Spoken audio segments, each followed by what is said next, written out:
Oh, well, good morning, everybody. I don't know why it's 7 in the morning. Obviously, we're some of the time zone on this computer. But we're not going to worry about that too much here. My name is Marc McGregor.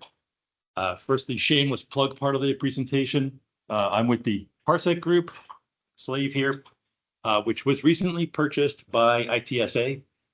So if you ever need Wayne Sauer or Paul Williams, that's the same group I work with. And the company was purchased by a couple of individuals, one of which you may have met earlier this week, Nadeem Muzayan. He's been floating around in a lot of the rooms here. They're trying to take a bunch of our companies, put them together to build a conglomerate that can do everything and anything. And ITSA is the new company. So if you want to check out, they've got a webpage on there somewhere. You search for it, you'll find it. Today, we're going to be talking about 30 plus things that you should not do in OpenVMS. I fully admit that some of these I've done myself accidentally. My guess is each one of you has done at least one of these. And the goal is to make sure that you have a list of things that you wouldn't do in the future. And a couple of them might actually surprise you when you get to that point. And you'll obviously, this is an old school kind of thing. We have different style, not doing the all right. Different kind of presentation type thing. One of the key things we figured out is how much does an outage cost you? Well, there were some statistics that were done that I found out, and Garvey, which is one of the food and beverage companies, they have assembly lines, and the average downtime for them is 500 hours per year, which costs them $20,000 to $30,000 an hour. It's a pretty significant chunk of change. So if you can cut out a little bit of time from that, it's a massive savings. So what if you can prevent them from crashing? Now, each of us has worked at large companies that downtime means critical outages. Some of them are financial, some of them are security related. If you happen to be working at one of our 3-letter acronym government sites, things of that nature, downtime's a bad thing. So we'll be talking a bunch about all those. So first, we're going to start off. All right, here's a mouse.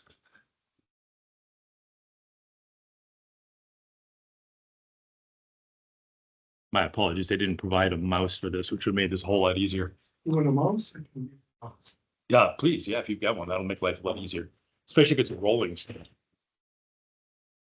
I'm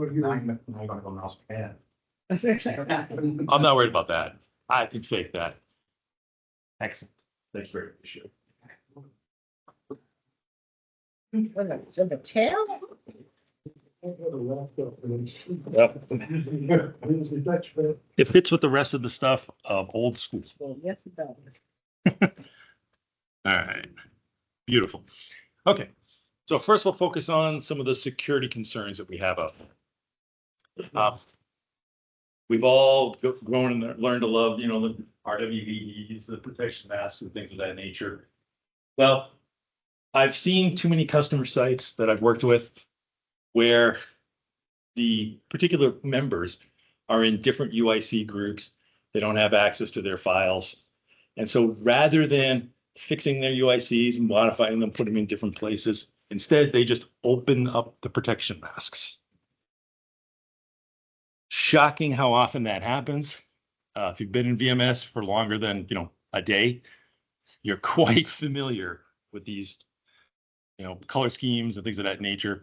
You don't want things to be available. So you want your payroll information to be visible by anybody. There's a system parameter, max sys group. Has anyone ever considered that you could modify that? Yeah. Make it, say, 32,766. Now every single group is fully prived as system. So you probably want to lock that down.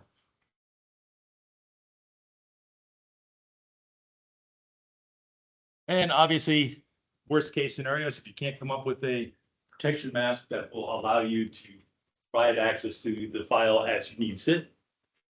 You have the advantage of using ACEs and ACLs. That's a security mechanism that's been around for decades, but I find most people have never used them. The concept is pretty simple. There's a variety of set commands, by the way. It's like 4 different set commands you can use. Set security is one, set slash ACL is another, etc. The identifier has to be the username or the granted identifier to the account, or to the username that you have. Grant them what access you want, and poof, your mask that didn't work previously can work now. An example of that might be your backup HR manager isn't in the same group as you. You don't want everybody in the group to have access anyway. They can't be the owner, different UICs. So you grant them the ACL to get past that. And by the way, feel free to ask any questions. Talk about old school stuff. I have business cards if you want to grab one. And at the end, I will provide an FTP site that will have this presentation. You can download it today. How often do your accounts have too many privileges? How many of you, when you log onto your system and the first time you run into insufficient privilege on a command you just issued, types set proc / priv equals all? And they so yeah. Those are not advised, obviously. We all have to do important things in the world, but, and granted, this was more designed for people who are new to the operating system. Are there anybody here that's actually new to OpenVMS? It depends. Yeah, relatively speaking, that is new. I think you already know these.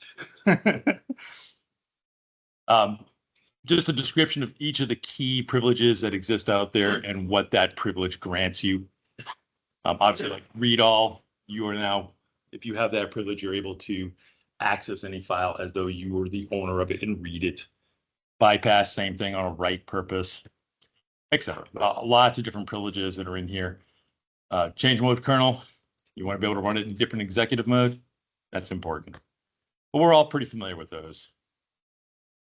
How many times have you come into a situation where a customer has multiple users with the same UIC value? Or all of them. There's a couple of sites I've run into where every single username on the system had the same UIC value. One count. Oh my God. Yeah, that's even worse. So this can cause a lot of problems. So to help demonstrate here, I've got a little quick example. Mr. Old Guy. Yeah, Mr. Old Guy, which, let's be honest, we're our friends, not us. So Mr. Old Guy, he's in the UIC here of 30,1. That person retires. But at the moment,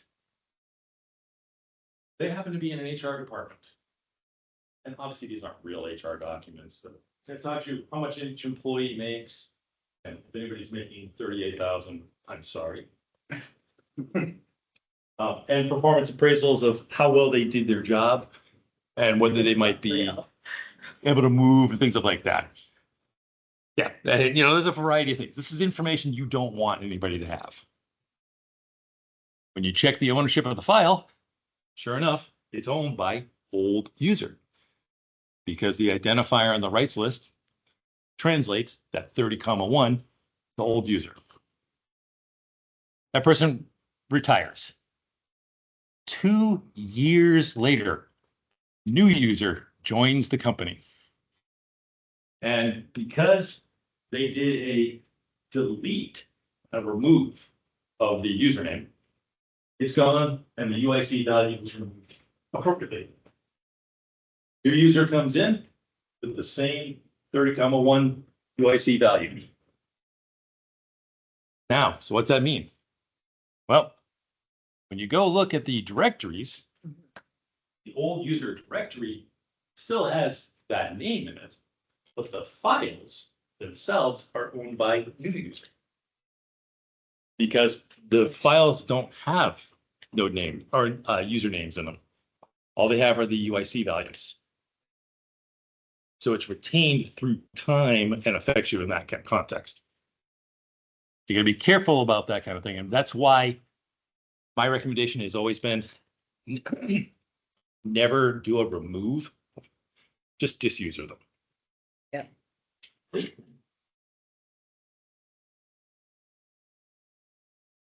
As demonstrated here, all you have to do, that same scenario, do the modify old user slash flags equals disuser, and they won't be able to log into it. And that means when you look for a new UIC value, it won't be there. Please.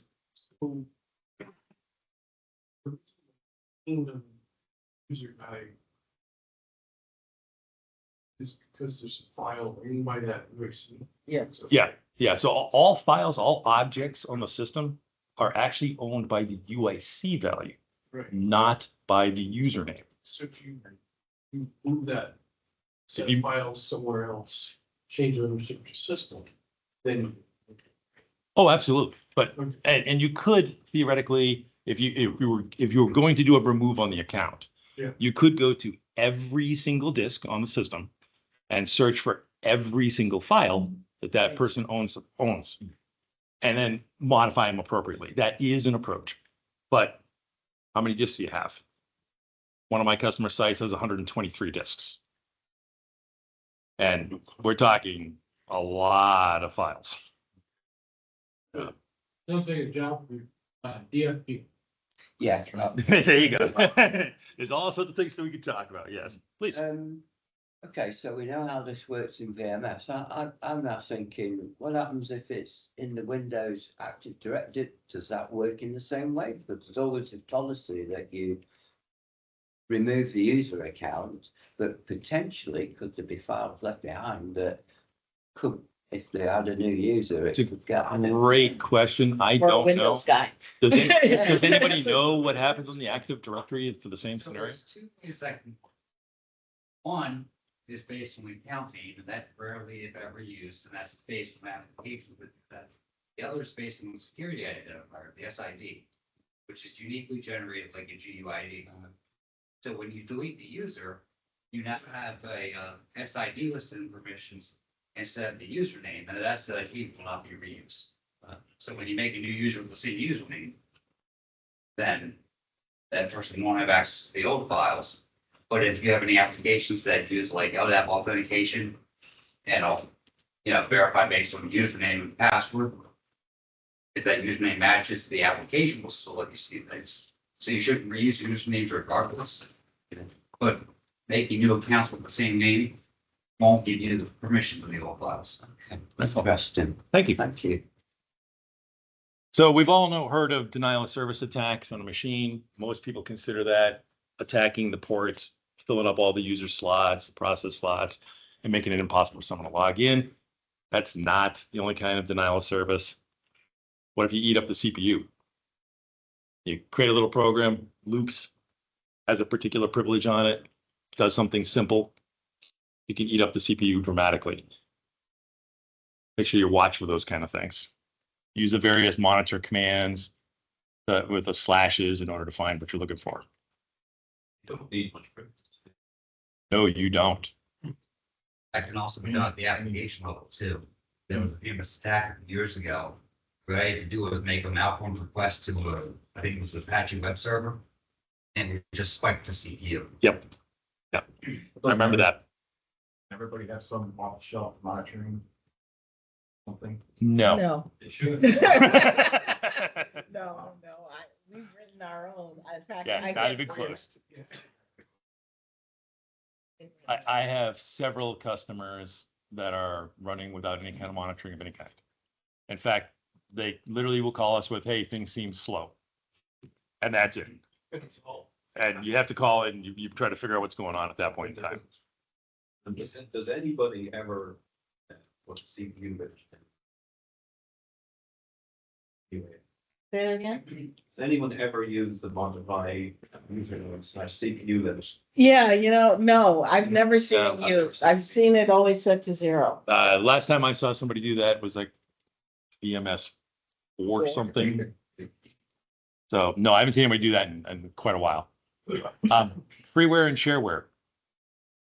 Yes, HP, DEC before them, VSI now has the responsibilities of the freeware disks, and those are in great shape. They're covered, they're safe to install, things of that nature. But are they always? There are sites out there that claim to be, safe. Be wary when you install those things if you're pulling from other sites. Now, there's a safe site that many of you may not be able to go to in the Netherlands that has the stuff information out there. We mirror it onto our webpage. We have a wiki page out there. We have both the ones from the version 7 CDs and the version 8 mirrored from the Netherlands site. And I believe VSI has the latest version. If I remember correctly. Try it on the website. There you go. So, go to a reliable location. Proxies. Whether you're talking DECnet or IP, the concept of proxy is pretty simple. You're a user on one node. You want access to files on another node. You either have to put in your username and password, or you take advantage of a proxy. So I wouldn't recommend using wildcards. This basically says that if I come in from the node name class 9, as any user, I will have access to that user by default. That's not too bad. This one is though. This one says any system with a system account. That means you can have a SIM-H free thing on your PC. You have a system account on there because you have to. Now you have access to the system account on my production box. Don't use proxies. And the same thing is true with the IP world, where the SUPI or username SUPI here allows any node to have access, as long as they use the 00 ID, which is the default for a lot of systems for VMS. So don't use wildcard ones. If you're going to use proxies at all, spell them out completely. Don't use wildcards. We joked around about the Mac sys group earlier. One of the things that I've seen somebody do is we had a hacker that got physical access to a machine, broke into it, booted OPA 0, modified Mac sys group. Yeah, go ahead, track that. Where's the accounting record for that? It's a hard thing to capture unless you're tracking very specific things with your account and your security audit. So that means now they have full access to most of the files on the system, because the default is RWED for files. So that we talked about how VMS is one of the most secure operating systems in the world. I use the CVEs, the common vulnerabilities and exposures, as a perfect example. This is a website, cve.miter.org, and there's others out there. You can, but that one I like because you can do a search. And if you search for Windows and then you just scroll for half an hour, that's 2024. Linux, that's not half an hour, it's 15 minutes. Windows, 42 in the history of VMS. And the last one was 2017. Very secure until you put it in the middle of an office space with no security. Somebody brings it down, knows how to boot OPA 0 by modifying the startup procedure so that instead of pointing to sysinstaller startup.com, you point to OPA 0.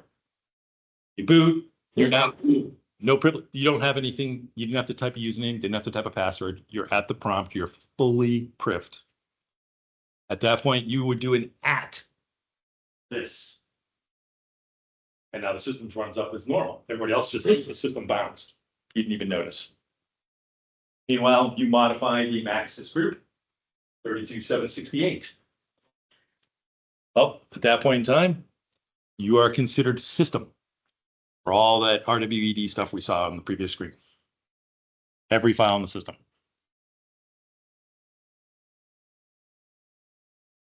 We had a presentation on Wednesday about ACMS. Some of the older versions actually have, they require a password in certain situations. And quite often, keyboard is just pressed return to generate that password. It's not a very common thing. I don't know how many people are actually using ACMS anymore, but A lot of CMS applications out there. there are still a lot out there, but nobody modifies them anymore. They tend to be stable environments that haven't changed. So may not run into this problem very much, but it is something to consider. How many of you added a new user to the system? Obviously, many of us. So here, I added test, brand new user with 500,1, and I copied test to proof. So now I have two different usernames with the same UIC value than what we talked about earlier. And the good news is it tells you that it's running the same one. You show the identifier for test, shows the 500,1, just exactly like you would expect.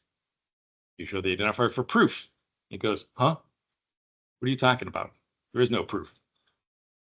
You have a lack of proof. So we decided to show it by the value.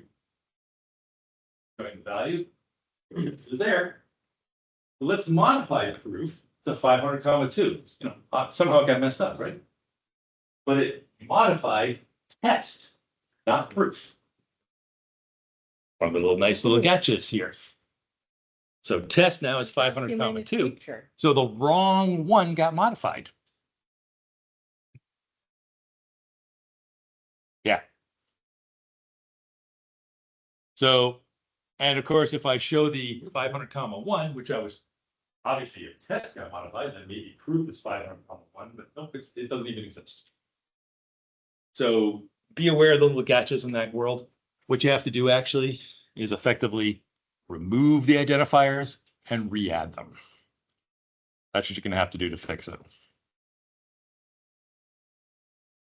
Get into system crashes. I don't know how many of you are still using DECnet in your environment. Oh, yeah. Enough. And my guess is if you're using DECnet, you're probably using DECnet Phase 4. Absolutely. Because Yeah, most that's crap. people don't like Phase 5, although I'm happy to hear it. I love Phase 5. Happy to hear you are. Wow. You are unusual. I love it. There's a unicorn in the room. Yeah, I actually started my career with DECnet, so I've got a love for it, and I know how the OSI model works, and so I prefer DECnet Phase 5. But for simplicity, I understand why everybody's on Phase 4. Well, there was a little gotcha. Turns out that at the same time that the alpha came out, DECnet Engineering was trying to offload DECnet routing. They were trying to make it go on to physical switches and routers on the network. So they SPD for the alpha, if you ever find the SPD, which is tough to find these days, you'll find that there's no mention of routing in it. It's not supported. So what happened? Well, a lot of customers had cluster aliases. In order to use a cluster alias, you must have a routing license in order to function that way. So they added some code and created the DBNet EXT license instead of the DBNet End and DBNet RTG, which were the two original licenses. The EXT was created for cluster alias support. What they don't tell you is it actually does routing too. And they didn't actually test the code. So if you were actually doing DECnet routing, With an alpha, your machine had a possibility of crashing. I worked several of those calls. So we had to explain to them, we had to make sure they dropped down to one line and one circuit. So every time, first thing I do when I log onto a box with DECnet phase 4, see how many lines and circuits there are. Get rid of all the other ones. One. Don't want, if you're a router, you don't want to make sure that you can accidentally crash your box. So, and then steps on how to get rid of the lines and circuits. You do have to get rid of the circuit first. You do have to clear them. That's volatile memory. Then the purge, get rid of the permanent memory. That'll get rid of both the line and the circuit, the ones you don't need. Then you got no, What's that? the side effects. True. Absolutely true. So it's half Okay. ones. Redundancy or crash? That is one of the advantages of DECnet Plus, DECnet Phase 5. You could have it on all the circuits, no problem. You could presume to get some redundancy. Yeah, then they zero. I think. Right, that's true. Yep. What about just turning off routing stickers? It was If you're still using cluster alias, you can't. Right. So that's your choice. You have to choose, do I have a cluster alias? Never. No, because it was never supported. So therefore they didn't consider it a problem, which is weird because I elevated like 5 cases on this. It's like, There's probably not enough people using it. There's probably not a justification for it, to be honest. And to be fair, I know it couldn't possibly crash the alpha. I do not know if it'll crash the integrity. Never saw one crash from it. Do not know if it has any effect on the x86. It may not even be a factor.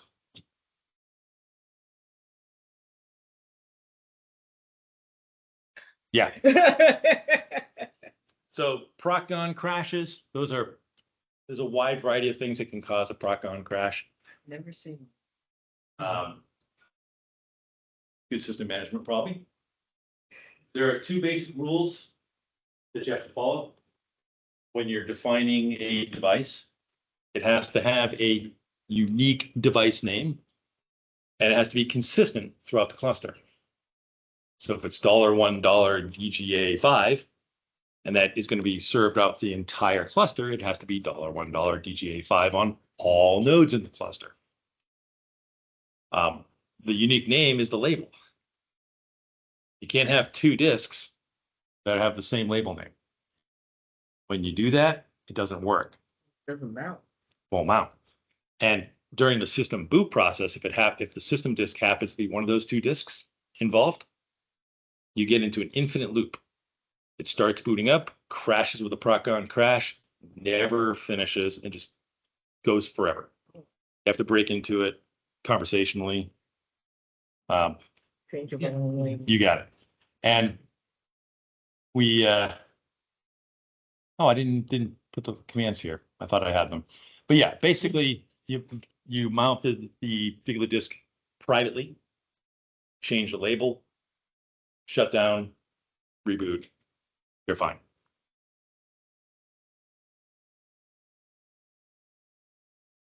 This is more for the programmers in the room. This is, you could make an argument that this is a denial of service thing. We all have our priorities and our IPLs. You know, you're sitting at the DCL prompt, you're running an IPL 0 or 2. Most, a lot of the fork processing's at IPL 8. Device drivers are up at 22. The clock is at 23, I think, if I remember correctly. But I've seen people who said, hey, my program's the most important program out there. And so they change their IPL level to be super high. And the machine crawls to a stop. Can't do anything, and that's the only program running on the box. And if you're in a cluster, BlueX, it's pretty likely that CPU spin weight is possible in any machine. Please. point of information. Long spin weight is not used as a version 7. Good point. Yep. Yep. Wrong one. Who exit is a crash. Agreed. Yeah, but odds are you're still communicating within the cluster, so. That's basically it. Mr. Curfew. Keith? You seem to be conflating process priorities within our. Oh, no, it's both. I understand what you're saying, yeah. And it's the IPL level that's the problem. So if you have something running higher than the hardware clock, higher than the, device drivers and things like that, then nothing can be processed on the machine and everything effectively hangs.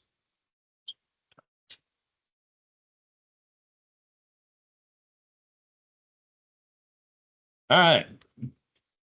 We had somebody earlier talk about the recursive delete. Well, the traditional one we've all seen before and maybe made the mistake on was when we did the delete, bracket, dot, dot, dot, bracket, asterisk, dot, asterisk. No big deal, right? And we just lose everything depending on where you are. Well, here I'm in my temp directory. I'm just going to do a directory of it. And I notice I have a few different levels here. I've got a temp directory and a temp2 directory. I delete like this. Obviously, I did not use the newer feature of a /tree, which is available too.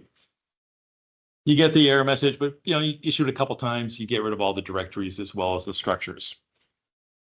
Now, what happens if I create a soft link? Softly. So basically, you're going to see here, what I'm doing is I've got my directory structure and I've got a loop in here. So what I've done is I have the test2 directory is in two places because the test2 directory points back to a higher level directory thing. So you can have multiple file headers pointing to the same file contents. Well, if one of those things happens to be a directory file, and you create a loop, depending on where the loop goes, you might be in a subdirectory far down in the tree. You delete all the files, starting here in test3, you're actually deleting all the files before it too. So be careful with those recursive deletes, especially if you have hidden links like that.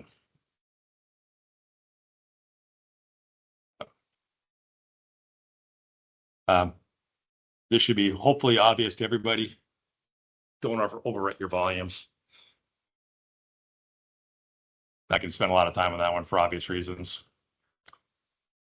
I don't know how many of you have done this before. I accidentally did this one myself once, where I had a node in a cluster. I took it out of the cluster. I wanted to make sure that I had problems with one of the disks. I wanted to make sure everything was fine. So I booted it up without the cluster, turned VAX cluster off, and it still had physical access to the same disks, but I'm no longer a member of the cluster. I'm now overwriting the information on the disk. Yeah. Which is nasty. And it's not listed there, but what happens, you get a lot of multiply allocated blocks. Yeah. It's a mess. And it's a mess to It's a clean up. mess. They basically have to take the two files with the same LBNs, copy one file to one file name A, some other location, file B to some other location. Guaranteed one of those files is bad. Possibly both are bad. So you go look at them, figure out, and delete the originals. Figure out which one's good. If one's good, put it back. Just restore and then the disk. go to backup for the other. Just restore the disk. And then do another analyze disk.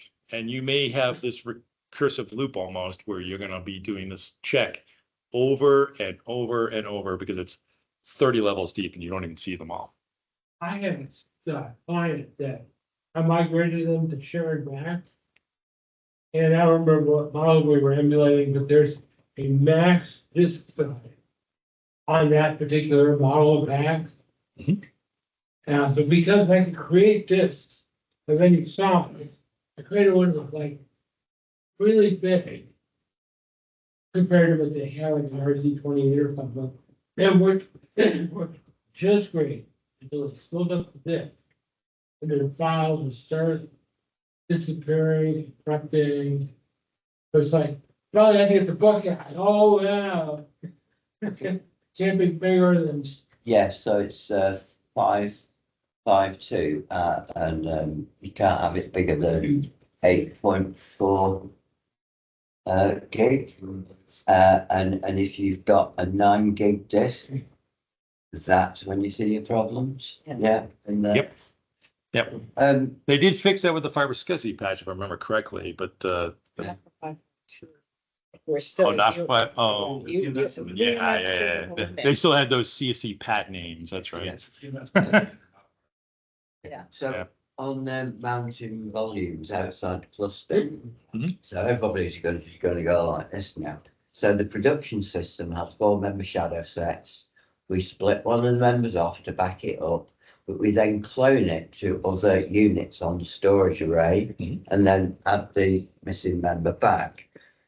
We then mount note read only on the test systems and the development systems, that copy disk that you have, Yep. which is writable on the production system, but read only on development and test. And that's how the application teams get hold of fresh data. So it works, but it's, You got to be very careful with how you do it. yeah, Absolutely. And it's easy to make a mistake. too easy. When you run analyze disk and it shows you about all the blocks in there, marked free and all The multiply allocated blocks. the LPN ranges. Yep. You can take the new version of DFU now and use the DFU search function to find out which files occupy those LPNs. So Actually, the analyzed disk prepare or the analyzed disk shows you what the file names are. sometimes. So it's rare that it doesn't, but yeah, you're right. So the DFU does help with that kind of thing, definitely. Speaking of DFU, we had a customer recently who had heard from a white paper written 30 years ago by somebody with no respect at all, as far as I'm concerned, that doing any kind of defragmentation on an OpenVMS disk was not necessary. Had that argument so many times. And it is an argument that happened quite because of this white paper that existed. That's what happened. It got propagated all over the place. This particular site didn't do that. And they found out that they got so fragmented on their disk that they couldn't create small files. We create a 1 block file, no problem. But if you try to create something like 100 blocks in size, you couldn't do it, even though they had 1,000,000 blocks free on the disk. Because they had gone 20+ years without defragging it. And recently, SSD manufacturers are So- telling customers to disable fragmentation because it Right. Agreed. something Like like had- SSDs. Yep. But it doesn't. That gets complicated too. solve it. The inherent problem, VMS is keeping track of where all the files. Windows, since Windows 8, it's actually SSD aware, so it only defragments enough. So Yeah, that I'll just issue skip where that. you reach maximum fragmentation of the file system doesn't occur, but it doesn't actually do it for the defrag. Good enough. Especially during the COVID days, there are times where a disk goes into a mount verification. Cause they got COVID. No, it didn't get COVID, but because of the COVID days, nobody's in the office. Okay. And the default is 1 hour for how long you can repair that disk with. Well, a lot of the people that were responsible for these machines lived more than an hour away. By the time they got into the office to make a change, it's too late. There's nothing you can do but a reboot at that point. So recommendation, make it the maximum value. Which happens to be 64,000 over here, which is about 17.5 hours or so. So I recommend that on all boxes. Now, yes, you can hang longer, but which would you rather do? Hang or be forced into a reboot for a simple disk repair? You can do a dismount slash board also That does not always work. if they're. Right, and that's the problem, is a lot of the disks have open files. And that's very difficult. You can do a show device / files, Find out which process. find out what process. A lot of things you can do, and uninstall any images that are on that disk, which, you know, obviously the system disk is a whole different story. But I've seen non-system disks that had hundreds of installed images for application purposes. So maybe that's an option. It's not always an option. There's also / override check, which is Yeah. very dangerous. But Yes. Yeah, I don't recommend it, but it Yeah. might work in a pinch. And then I just provide the command of how to modify it. Obviously, you'd set it to whatever value you want. All right. Database manipulations. Bear in mind, I am not a database expert. I don't claim to be. Probably never will be. So this is from people who have provided information to me. I've collected over time. If anything's a mistake here, blame me because I'm the one that put it on the material, but recognize that I don't know anything. So there are a number of database products where you should not run the defragger against them. Why? Well, a lot of the defragger programs, I'm sorry, a lot of the database programs are storing information in memory. They're not on file. And things can get messed up if it's trying to write to the file while it's being moved. So just a little gotcha there. Obviously, if you can write everything out, you can specify the /no move qualifier on the individual file so that individual database file can't not be moved. That'll help solve your problem also.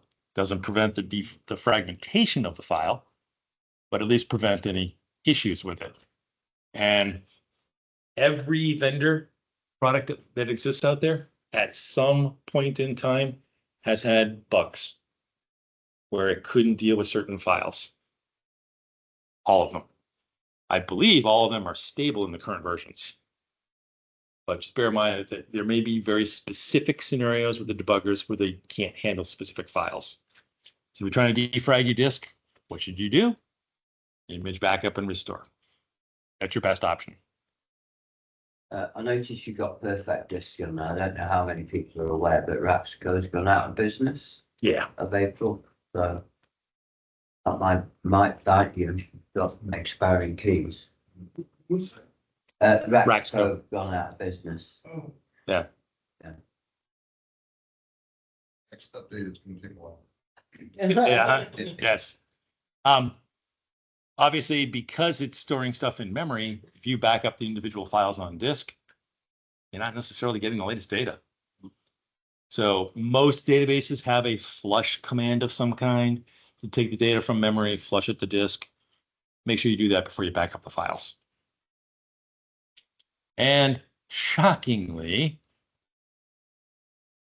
I found some of the database products don't have passwords or have default passwords that haven't changed forever. So this particular web page talks about what the system defaults are, and it shows you the default value of the SQL username and password, which is none.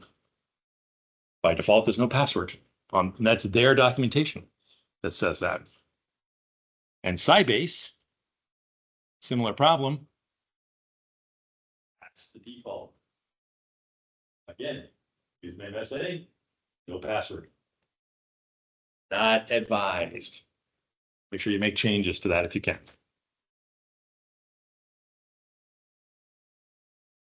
Single points of failure. We don't have any of those in our environment, do we? we're all human. Yeah, they're all human, right? Yes. One telephone. So clustering is a great product. Keith can expound on it for days at a time, so I'm sure you're aware. I love clustering, but if you've only got one NIC on your machine, I don't know how much clustering you really have. You know, the whole goal is to have redundancy, ideally on completely separate networks, but at least separate NICs so that if your NIC dies, your machine doesn't. So keep that in mind. Makes a huge difference. I mean, you could do the math yourself of how many NICs you have and how many paths are available. etc. How many times have you looked at a shadow set and it was only one volume? I've got 2 listed here, but I know many customer sites that have a backup procedure, which takes one of those out to perform the backup and then restores it. Except they had an error. And because they had an error, it didn't do the last line, didn't put it back in. Now you're running on a single disk in your shadow set. Bad idea. Run with 3 instead of 2 if you can. You know, then if you remove one, you still get 2 as protection. You have a regular batch job that checks every shadow session and does a FWI Understood. number of members. This smart resistant check comes every 10 minutes. Checks various things like Yeah. page file space, all this kind of stuff. But your numbers of members does not tell you the whole story, because if one is copying, you don't know that unless you also check that, see that you've got members copying. So don't just count your members, because if someone's doing a merge or a copy, it's still counted. So just checking your number count isn't sufficient. Good to know. Backups. How many of you are guilty in that you've done a backup, but not actually checked that the backup is good and has all the data because you've never done a restore? I trust me, I know some of you are like this. I told you that There's a lot. I'm probably the only one on the East Coast that does the backup Does- and then and- the restore the same night from the same save set. Well, unfortunately, I had a customer not that long ago, about 3-4 years ago, who have been doing backups religiously for decades. And they had a problem. They lost some disks because they weren't using shadowing or any other kind of medium. So they went to go restore. Found out there were no files in their backups. That company no longer exists. I've got similar. I had a customer that backed up only the system disk because he thought that was the most important part. For the system. Yeah. They cracked the other disk, cracked it, all good. Yep. How do I fix this? It's like, well, where's the backups? Oh, I don't back up the data disk. It's like, Yep. really, you had to re-enter Well, hundreds of thousands of records. you definitely should make sure you test each of these concepts here. Back up a file, back up a disk, back up the entire system.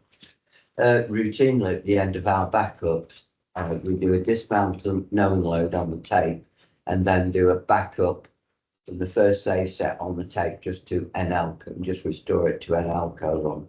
And it just proves that we can read it. And it's interesting because we actually also see recoverable errors, and we've seen a lot of those with LTO 6 and 8 drives.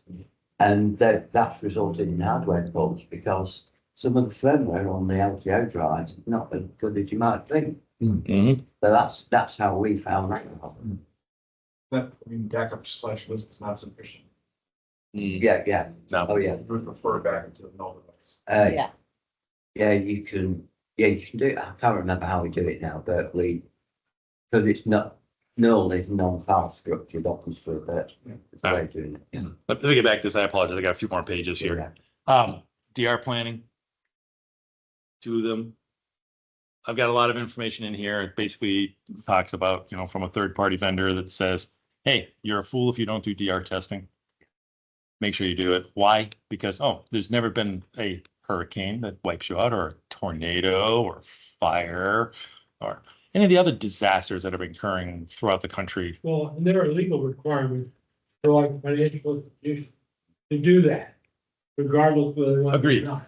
Agreed. I admit this is not the one I was guilty of, but I have been guilty of this, where you create a symbol that's the part of the actual command. So def being short for set default seems like a reasonable thing to do, right up until you try to do a define/user. What you do in define/user, and it goes, hey, minute, I don't understand. What does that's the false /user mean. What's a slash user ought to set default?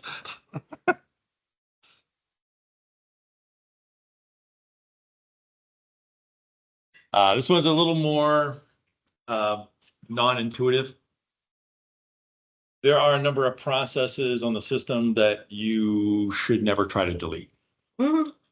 Now, these aren't just the system processes, they can be user processes. Then typically what you can do is you can go get the PID, whether you get it from show system or show summary in SDA. You grab the PID, you take a look at the process, use that index, and you look for the no delete bit. If that bit is there, you cannot do a stop/ID on it. Won't work. So if you're not sure, look. Autogen over the years has gotten way better. But there were points in time, like the switch from VAX to alpha and the switch from alpha to integrity, where some of the calculations made severe mistakes. And if you took Autogen's advice immediately, you had problems. Obviously, they cover themselves. They can tell you, hey, sanity check it. That's their words on the Autogen. It's like, make sure that your parameters are what you want it to be. Make recommendations, and they're probably right. Check them. Please. How many people think Autogen is security versus? Unfortunately, the answer is too high. Autogen has one function. It's designed to make you able to remove the system. That's it. Yeah. And it's been used for other purposes for a long time. So excellent point. And then, you get those reports, type out the agent $params.report, gives you all the information about what it thinks it's going to change. So here on my machine, my value was 185. I didn't have anywhere near that many processes on the box. So it said, hey, let's change it to 148. Well, maybe that's okay. Or maybe I'm at university and this is student enrollment time and it's only once a year that I have that many users.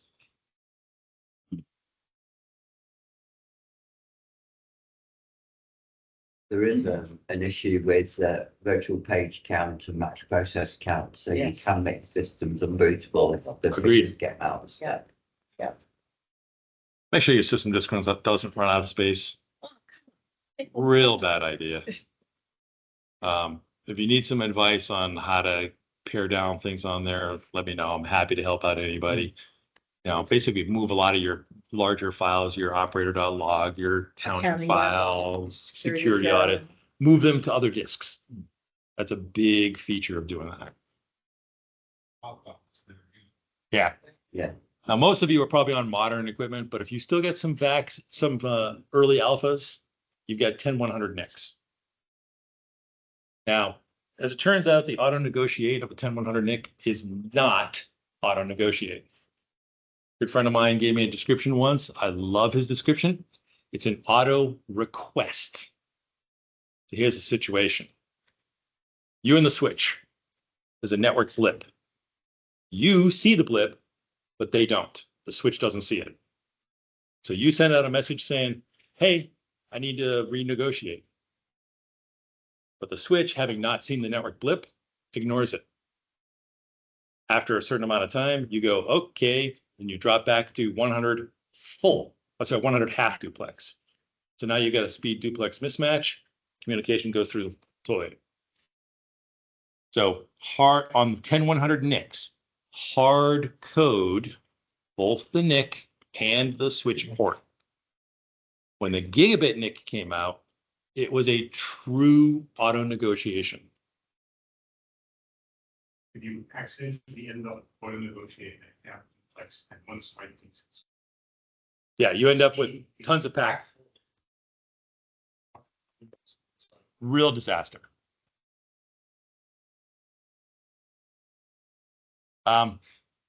You have the ability to modify your process priority. And, there's real-time priorities and there's shared priorities. Well, you already have these boosts when like you do things, when you first log in, you get +6 added to whatever your base priority is. Do you want to be above the swapper process? Today, probably not a big deal because we like use a swapper. But do you want to be above all the other system processes? Probably not. So, keep your priority lower. A client who had an operator account, and I happened to live at login.com. And the operator, first thing it did was set process priority to 16. Yeah. Bad idea. Bad idea. Let's do a danger on multi-core machines. So on that system disk getting full, these are some of the examples of files you might want to clean up.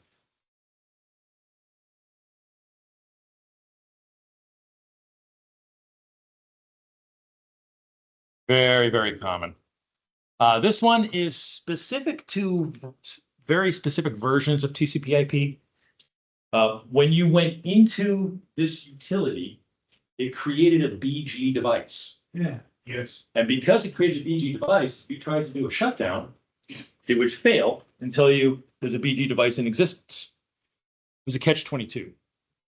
So while it's not true anymore, without knowing what version of VMS you're running, I recommend don't use those. Call the actual procedures themselves, whatever they are. That doesn't leave the BG doing? No. And then finally, Well, why doesn't that config do that? Because it can. yeah, I don't have any answer for you. All right, so this is my final, please don't ever do this with your data center. A few years back, my HP favorite Engineering created a data center. Many of you have probably seen this video. I'm just going to play 1 minute worth of information.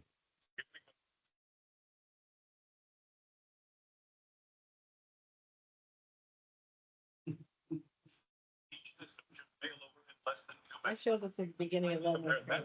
Times for data center being totally out of production for weeks or months in the event of a real disaster.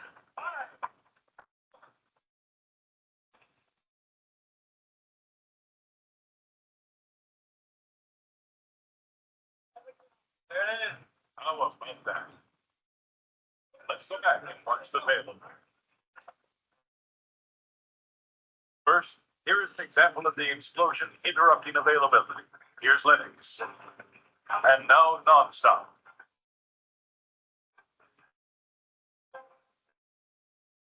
Now let's look at the recovery.